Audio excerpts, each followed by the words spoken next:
Hi, I'm Kristen Hubert from Upcycle My Stuff, and today I'm going to show you how to make a cute little quilt as you go fabric keychain out of your scraps. So this was one of the first projects I did when I was learning to quilt. I was kind of scared of quilting a whole quilt through a whole machine, and scared of quilting in general, but I knew I wanted to try it. So I was doing lots of research on quilt as you go.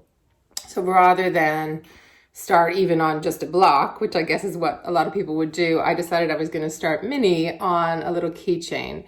So this is a really good beginner quilt as you go project, or just beginner quilting project in general. And it's also a really quick project to do as a gift, or just to use up a few scraps as and when you feel like getting something done quickly. Because, you know, sometimes you just want to make something, but you don't want to start something that's going to become this work in progress that you have to store in a box or something. So let's get started. So I'm just going to go over what you need. So I have started with a 4.5-inch square. This is going to be the back of the keychain. You can do it a different size if you like, but just for ease of following along, this is a 4-inch square. Then I've got a 2.25-inch square of leftover like batting scrap. So from like quilt batting, but if you don't have that, that's okay. This one was made with a square of old cotton towel. So a cut up piece of towel, same dimensions, 2 3/4 inches. And then I've got all sorts of little scraps. So this one, can you see that's got a selvage edge? This one is basically just a selvage edge. This is a longer one, but it's really thin. Another one that's really thin. So just lots of really thin scraps. They can be, they can be different widths. There's no set rule. Like it has to be large enough to hold a seam on either end. So if you do it too skinny, you're not going to see much of it in between, because we're going to do a stitch and flip thing. Okay, so that's about as small as I would go, right? Then you want a length of ribbon. This was just a little, you can use any scrap. This was off of, I think, some socks I bought for my kids or something. And a handy tip that you probably already know this, but I didn't know that if it's like, when you get it on things like that, where it's just a little bit of ribbon and it's tied up and it's all wrinkly, you can just iron it, and it's not like a too delicate a material that you can't iron. Any kind of ribbon. I'm ironing all kinds of ribbons now. Anyway. And then 2 buttons. So one's going to go on the front and one's going to go on the back there.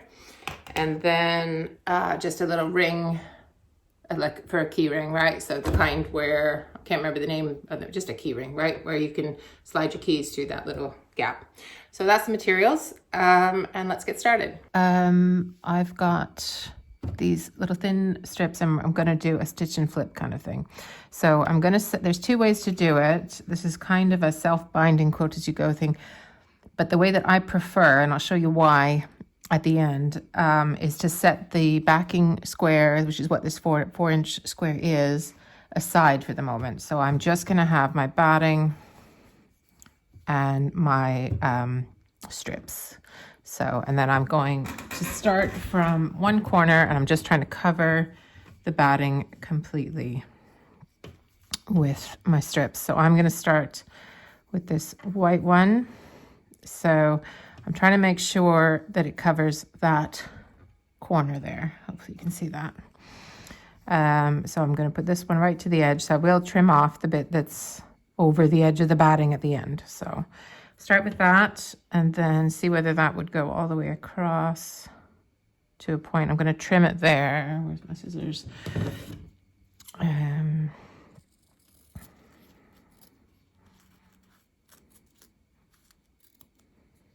you can decide how thin you're comfortable with, but this is about as thin as I would probably go. So I'm going to put that right sides to right sides there. And then I'm just going to sew along here.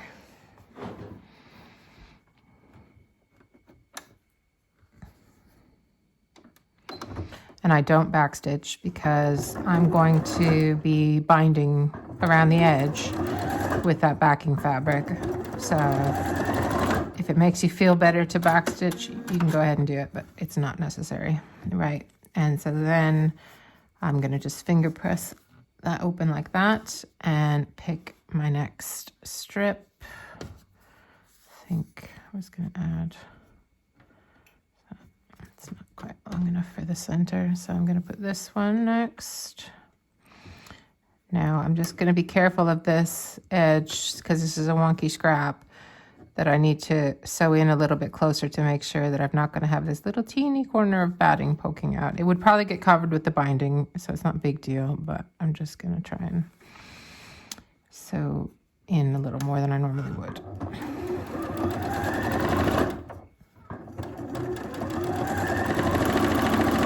And you can make these precise, you can make these wonky, you can do whatever you want. So that's fine, that's covered. Finger press that open. And then I've got this star one.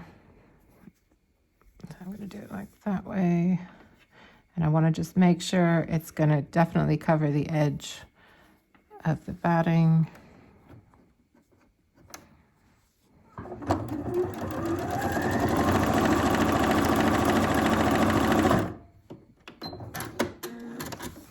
And then finger press and fold it over. And I want a little more variety. That feels wide to me. So I'm going to cut off this bit that's the very selvagey edge bit there.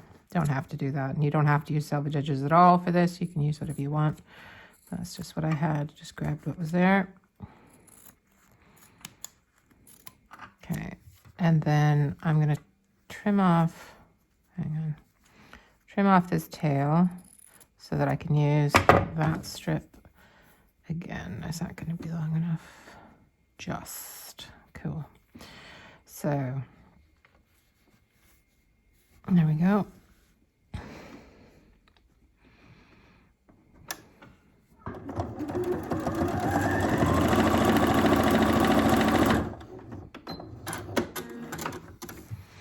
And finger press it open. And then I do need a wide one here, so hopefully this one's going to work because I want to cover the corner. So I'm going to go for this one again, and hopefully it'll cover all the way over to the corner. If it doesn't, then I'll have to add another little one. So let's see.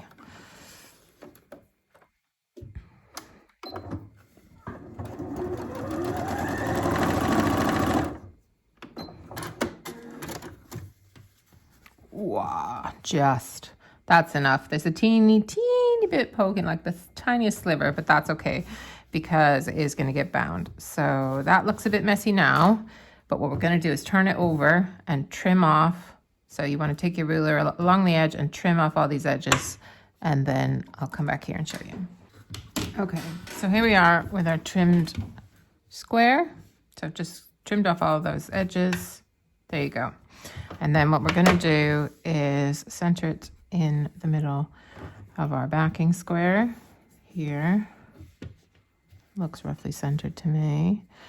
And then we're going to fold the raw edge so that it meets up against the batting, and then fold that over again. This is the bit that is a little bit fiddly. If it's too fiddly and you want a wider binding, you can make your center square 2.5 inches instead of 2 3/4.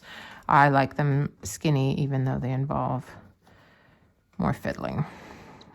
Okay, now for the corner, I've got like a tool I would use if this was an actual quilt, but this is too small to use it.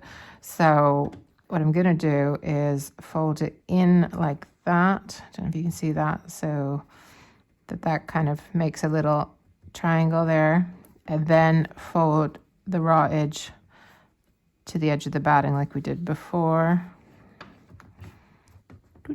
And then fold it over. And it's a little bit fiddly, but it makes an okay corner for something this small.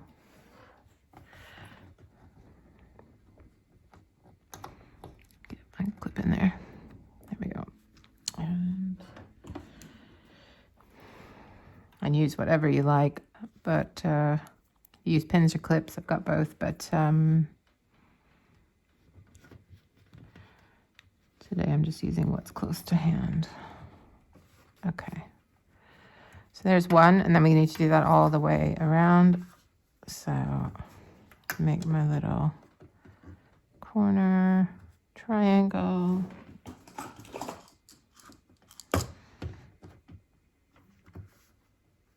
And then fold that raw edge in and raw edge over. Now, the way that this works for a bigger quilt as you go thing is that you wouldn't do this rolling over binding bit until you had attached the other square. So obviously that's not what this video is about, but basically you would have sewn another block when this was uncurled, just using the backing squares, and that's where you would quilt straight on to the backing square. So I'll show you why it doesn't work so much for a keychain, but why it would work for Quilt As You Go at the end. And I might do another video about something like that. So, right, there's the triangle, and then fold over the raw edge. So now we've got the issue that we're coming to a second corner. So this is where it gets extra fiddly, the fiddliest bit. So we want to make so it's probably best if we make our triangle on both sides at the same time if we can. Here we go. And fold over and fold over. Okay. That one needs a bit of squinching. Right, let's pin this one and then go back to the other one. There we go.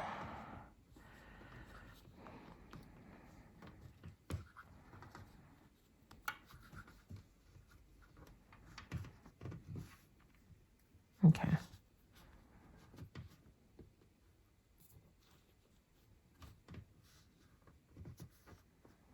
Right.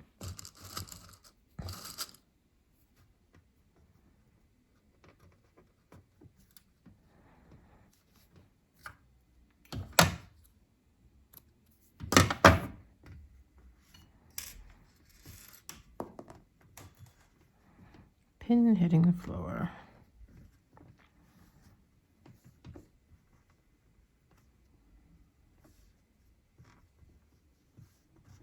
Okay, that's all right.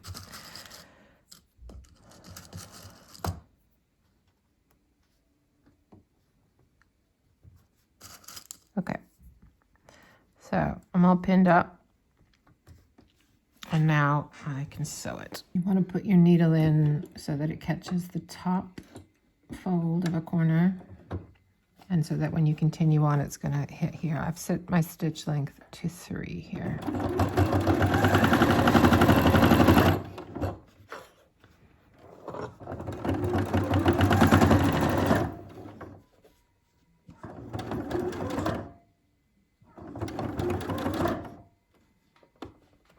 And if you need help keeping a corner down as you take pins out, an awl, which is what this is, or a chopstick can be good.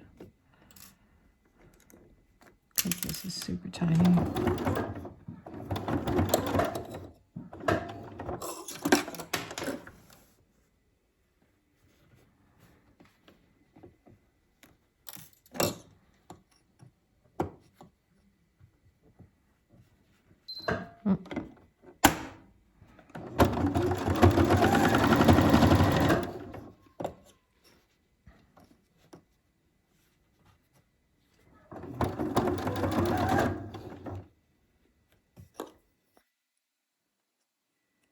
And if you see raw edges coming out like this, make sure you just stop and fix them, because you don't want that to end up coming out.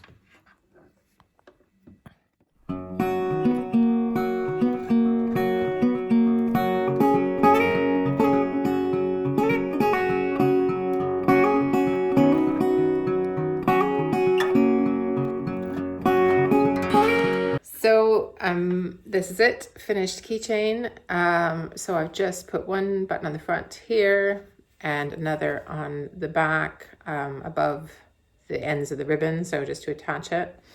and I've just sewn through from one to the other, and that's how it gets attached. So it's just a quick little quilt as you go beginner project. You can get that done super quick, makes a nice gift, or use it yourself, and just to like build up your quilting sewing confidence and use up some scraps. So I think it's a fun little project. Now on my blog, I've got two versions of this. So one exactly like I've shown you, where you put the batting square on. Not the, I keep saying batting when I mean backing. Putting the backing square on after you've done the stitch and flip, which I think is the neatest way to do one of these keychains. I think it's prettier. But if you were going to try and use this technique for something bigger and add other squares, you might want to practice the one where you quilt straight through the backing square, and then you do the same, you flip the edges over to do the self-binding. But in order to do this one, you would need to, once you've got that done, pin the backing square, the floppy bit that you haven't stitched through, if you backwards, and then trim your edges off when you have your batting square. It doesn't make sense when I'm saying it right now, but if you're interested in that bit, look at the blog, and I'll explain it there. Because if you were going to do this as a bigger project where you were adding blocks, what you would do is attach the blocks to each other using that backing square, that floppy edge that's going to be there before you fold it over and bind it. So you would be sewing those two squares like together with the two back, like, so you'd have, let's say this is the same one, you'd have the backing and the backing, and you'd be stitching along here before this binding, and then you would bind the two once you have them like this, and you would end up with them like attached like that. So that's not so much what this video is about, but in case you're wondering, how does that become a quilt? That's how. And so this is the way I've done it with this, is just to practice some of the techniques, but I just think it's, for the keychain itself, it's prettier not to have the stitching on the back. So that's why I've done it that way, in case you were wondering. So I hope you like that tutorial. I hope it's a fun little project for you. If you want more projects like that, you like upcycling, you like sewing, quilting, scrap fabric, that's kind of my jam, then do subscribe, hit the bell, and all that good stuff. And hopefully I'll see you again soon. Bye.